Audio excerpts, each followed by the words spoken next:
2 বস্তা 50-50 এই আশ্রয়ের জন্য 100 এবং আরেকটি আশ্রয়ের জন্য আরো 100 আমরা রেডি করেছি ইনশাআল্লাহ।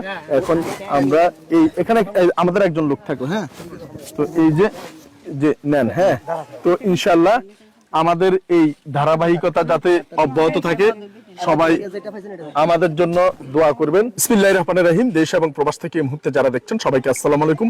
এসেছি নোয়াখালীর একেবারে প্রত্যন্ত প্রান্তিক নদীর দ্বার প্রান্তে, যেখানে ভুলুয়া খাল কিংবা নোয়াখালী খালের পাশে একেবারে সরকারি কলোনিতে ভূমিহীন মানুষদের কাছে এই মাঘ মাসের শীতটা একটু বাড়াতে আমরা এসেছি 200 পরিবারের নিকট। এখানে 100 এবং আরেকটি সরকারি কলোনিতে 100।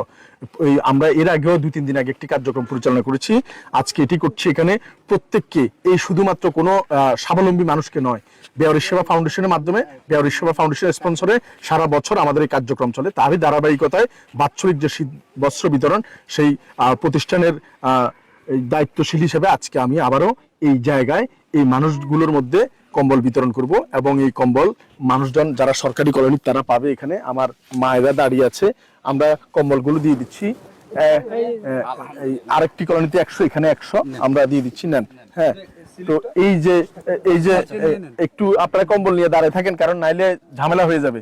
সুশৃঙ্খল ভাবে আমরা এই মানুষগুলোর জন্য, এই জায়গার নাম হচ্ছে নলুয়া ভুঁইয়ার হাট, এটা ধানসিঁড়ি ইউনিয়ন 2 নম্বর ওয়ার্ড।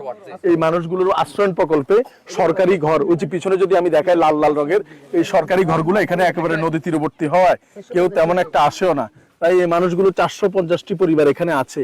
এই মানুষগুলোর জন্য আমরা, বাবা আপনার নাম কি? কেউ তো খোঁজ খবর নেয় না নাকি? কেউ খোঁজ খবর নেয় না শীতে? কেউ খোঁজ খবর নেয় না? তো ইনশাল্লাহ আমরা আমাদের ভলেন্টিয়ার ভাইরা আছে, ওনাদের মাধ্যমে আমরা আজকে এই শীত বস্ত্রগুলো আমরা বিতরণ করব এবং এই মানুষগুলোর জন্য আমাদের এই আজকের এই আয়োজন, এবং এই মানুষগুলো যাতে একটু ভালো থাকে, শান্তিতে থাকে। আমরা প্রতি বছরের ন্যায় এই বছরও আমাদের শীত বস্ত্র সারা বাংলাদেশ ব্যাপী কার্যক্রম চলমান।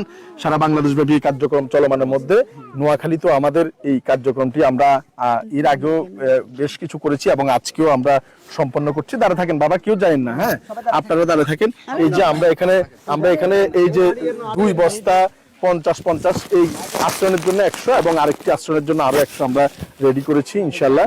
এখন আমরা এখানে আমাদের একজন লোক থাকবে, হ্যাঁ, তো এই যে নেন, হ্যাঁ, তো ইনশাআল্লাহ আমাদের এই ধারাবাহিকতা যাতে অব্যাহত থাকে, সবাই আমাদের জন্য দোয়া করবেন। এই কার্ডগুলো নিয়ে নিন, হ্যাঁ, ইনশাআল্লাহ। আল্লাহ পাক, দাঁড়া থাকেন, সবাই নিয়ে দাঁড়া থাকেন ইনশাআল্লাহ। তো আপনারা যারা দেখছেন সবাই আমাদের জন্য দোয়া করবেন এবং এই মানুষের পাশে যাতে আমরা আরো বেশি করে থাকতে পারি ইনশাআল্লাহ। আল্লাহ পাক আমাদের, আপনি কার্ডগুলো নিয়ে নিন, আপনি এদিকে যান, হ্যাঁ, তো ইনশাআল্লাহ নেন বাবা, দেন, ওনারা দেন। তো আমাদের এই ধারাবাহিকতা যাতে সবসময় অব্যাহত থাকে, এই মানুষগুলোর জন্য আমাদের এই আয়োজন, সবাই আমাদেরকে দোয়া করবেন। আল্লাহ তাআলা আমাদের এই কাজকে যাতে কবুল করে এবং এই মানুষগুলোর পাশে যাতে আমরা অতীতের ন্যায় সবসময় থাকতে পারি ইনশাআল্লাহ। এই যে পাশে দেখেন একেবারে নদী বিধৌত এলাকা এবং মানুষ খুবই কষ্ট করে এবং দারিদ্র পীড়িত এলাকার মানুষের বসবাস। তো ইনশাআল্লাহ আপনারা সবাই যার যার জায়গা থেকে আমাদের জন্য দোয়া করবেন এবং আমরা যাতে এই ধরনের কার্যক্রম ভবিষ্যতে চলমান রাখতে পারি। আল্লাহ আমাদের সহায়, আমরা ইনশাআল্লাহ এখন সবগুলো ক্লিয়ার করব। সবাই আমাদের জন্য দোয়া করবেন। নলুয়া ভুঁইয়ার হাট 2 নং ওয়ার্ড থেকে। আসসালামু আলাইকুম ওয়া রাহমাতুল্লাহি ওয়া বারাকাতুহু। ইনশাআল্লাহ আমাদের কার্যক্রম আমরা সম্পন্ন করছি এখন।